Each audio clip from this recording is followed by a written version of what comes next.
Hey everybody, Quantum here, and in this video I want to outline for you what I think is a very effective budget deck that you could be playing in Disney's Lorcana for Set 6 Azurite that actually has some play into meta decks, and we're going to review the deck list and then take a look at a couple of quick simulations afterwards. You can see here the total cost of this deck, under $35 right now, USD.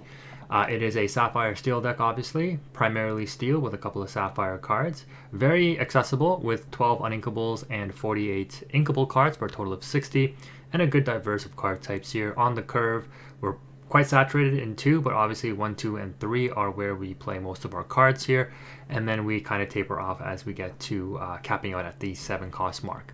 So what exactly is this deck designed to do, and what are its strengths, and we'll talk about its weaknesses a little bit later.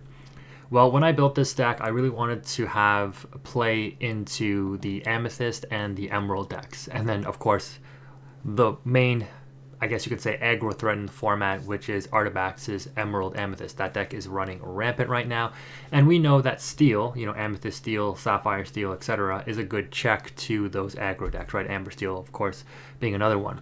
But this deck has play into other Steel decks to a certain degree, and we'll talk about that as well. Where it does suffer, as usual with Sapphire Steel decks, is into Ruby matchups. So Ruby Sapphire will give you some trouble, and Ruby Amethyst might also be a tough ass to beat.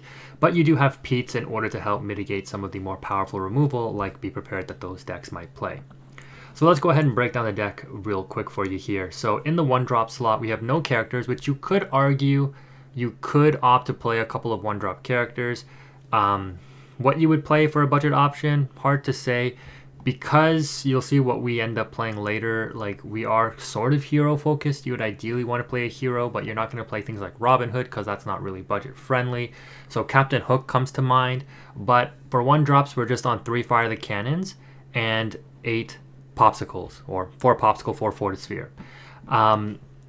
No character here is a little bit of I don't want to say a dicey situation, but when you're on the draw into Emerald decks, let's say, you really do want to try to fish for the Fire the Cannons, and you could opt to play 4 of this if you want, because you really want to be able to snipe out like turn 1 Chernobog Followers or a turn 1 Cursed Merfolk especially. But aside from that, whatever else they develop on 1, even if it is a Chernobog Followers, it's not the end of the world if they quest gain 1, But you're definitely not going to fire the cannons away something like a Diablo, right, obviously. So not having a 1-drop character isn't too bad. On the 2, where we have the most cards, and again, you can argue that there's a couple of ways to set this up. I've opted for the Jim Hawkins. This is a hero and obviously facilitates a shift line, very budget-friendly option, because it also facilitates you shifting into the rigging specialist here on 3, which is very strong, both on the play and on the draw. Mr. Smee, because it's literally the best 2-drop in the game, more or less. Crazy stats. Unfortunately, you're not really running too many things to protect it from the damage or heal it up, but again, being a budget deck, you can always opt to put in things like Cogsworth or Baymax if you want later on, but right now we're not on those. The Tipo is interesting. In testing, this might not be needed, and this is maybe worth cutting, especially if you can maybe put in like a 1-drop or like another high-end card that you can help finish off the game with. Like, having an alternative option of ramping either with this or Azurite C, which is our other 2-drop card, is very strong. I think you definitely keep Azurite C, but this package basically works in tandem together, and I don't know how strong it would be if you played Azurite without Tipo, because you don't want to see Azurite C later on where it's kind of a dead card for you. I mean, it's at least still a redraw, and if you have enough ink, like, it shouldn't impact you too much.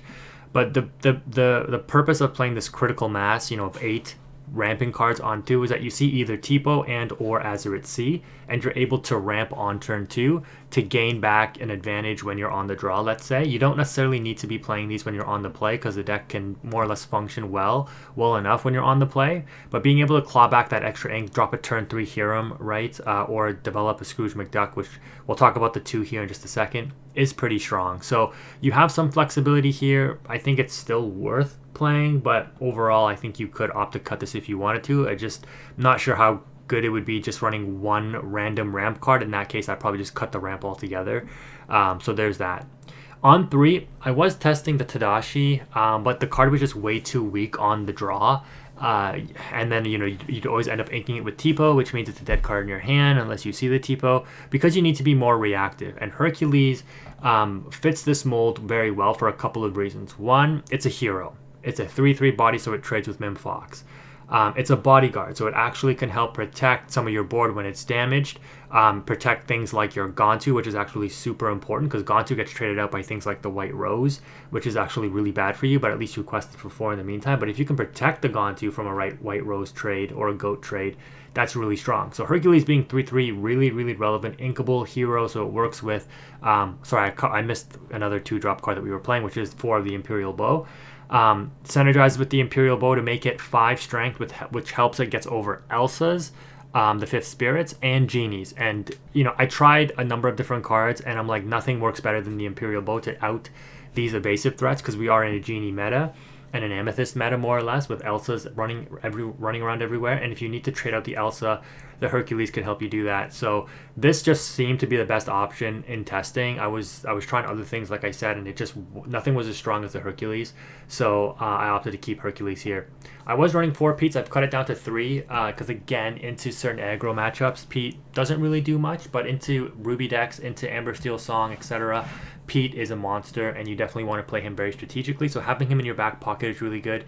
A 3-cost 3/3 body, similar to Hercules, right, with a very powerful ability. You've got good turn 3 options for you here.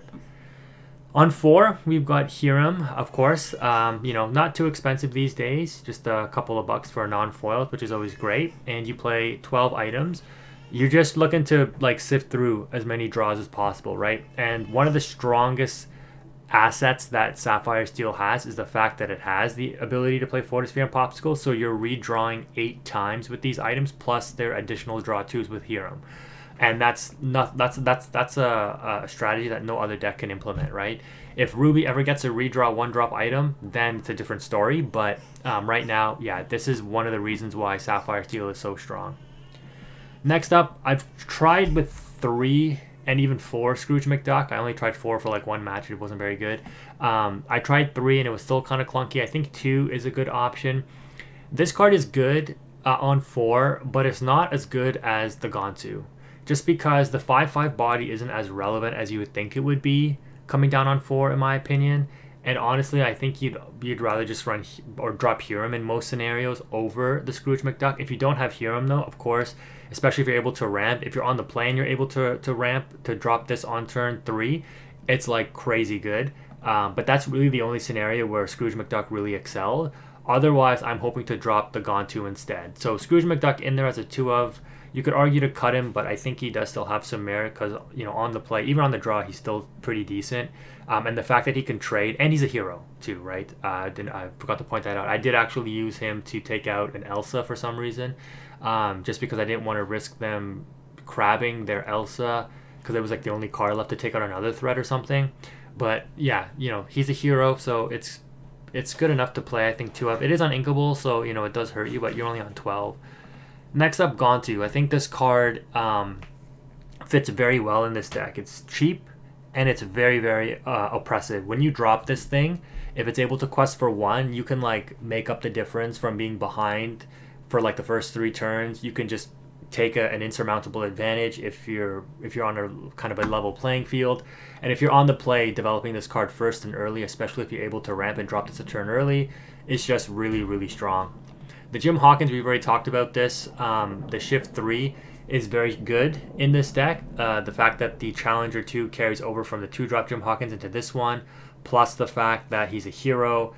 He comes in, deals 1 damage, he quests for 2. Just an all-around great card. 16 cents, super budget-friendly, amazing.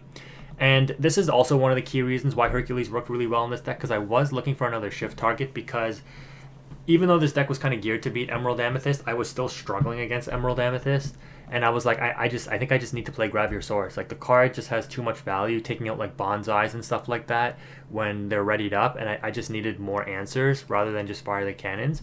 So I was like, yeah, just another shift line that I can shift early and drop and sing the Grab Your Swords. And the Hercules, the 3-drop synergize really well, and then this shift target also for potential singing Grab Your Swords early, also just coming down being a huge body, difficult for other decks to deal with, especially if they're not on Ruby removal. Very, very good as well. And again, super cheap option. So altogether, really, really strong. And then I just teched in one up Simba. It actually has not come up at all where I've been able to use this card. But I know from my other Sapphire Steel decks, this card, especially with the Imperial Bow, is pretty strong. As for the actions, we've already talked about Fire the Cannons and Sail, but I've opted to include 3 Smash. Now, this one is a little controversial. It is obviously very cheap and budget friendly, but it does not deal with Genie, and that's the main concern here. You likely don't have enough ink to drop Jim Hawkins and play Smash, because shift 3 plus another 3 for Smash, so that doesn't really work either. You could think about playing something like Strength of a Raging Fire, but that costs more as well. Singing something like Let the Storm Rage On still also doesn't deal with Genie, so there isn't really a great option here. But Smash helps you deal with a lot of other pesky targets. It helps you in the Ruby Amethyst matchup deal with like Flynn Riders that are just sitting there if you don't have Fire the Cannons, and it just decent overall. It deals with Diablos on Coves. It deals with Ursula Deceiver of Alls that are not on Cove. So Smash still has some utility, and it's inkable at worst, so I just opted to include it here as a budget-friendly option. And there are some combos you can do with it, right? If you already have a 5-singer on board, you could like sing Grab Your Swords, play Smash, right? That's 5 damage into something, which is usually going to out anything the opponent has anyways. As for the songs, we're on 4 Uninkables, 4 Zeus, and 3 Zeus, 2 Zeus and 2 Grab Your Swords, 4 cost, 5 cost respectively. The Zeus, when I was running a higher Uninkable count and like the Tadashis and stuff, I was like, yeah, this is my only answer to Genie. I need to run a lot of these.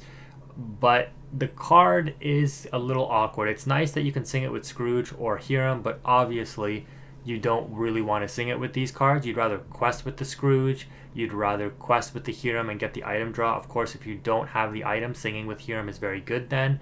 But in general, you don't really want to hard cast this, but then you don't really want to sing it with your 4-cost characters. You don't want to sing it with something like a Gontu. But you might be forced to sing it with the Scrooge or the Jim Hawkins, right? And that's not necessarily all that bad. But the card is a little awkward, and that's why I was like, I'd rather just play the Imperial Bow. It just seems better, right? Because it's an item that I can use with Hiram.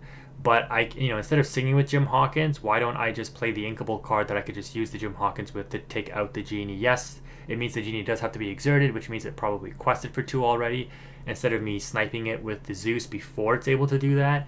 But it feels bad to Zeus a Genie, right? Because it replaced itself already, and you're just like neg 1ing yourself to get rid of a big threat in that Genie. But still, you still need to play it, I think, and 2 to 3 copies is good. Same with Grab Your Swords. I think you can go 2 to 3 depending on your meta. I went with 2 here. It seemed to work out well in combination with our other removal, and the deck worked out okay. And then for the items, I've already explained all of these, but pretty straightforward package. So under $35, and the deck is pretty effective.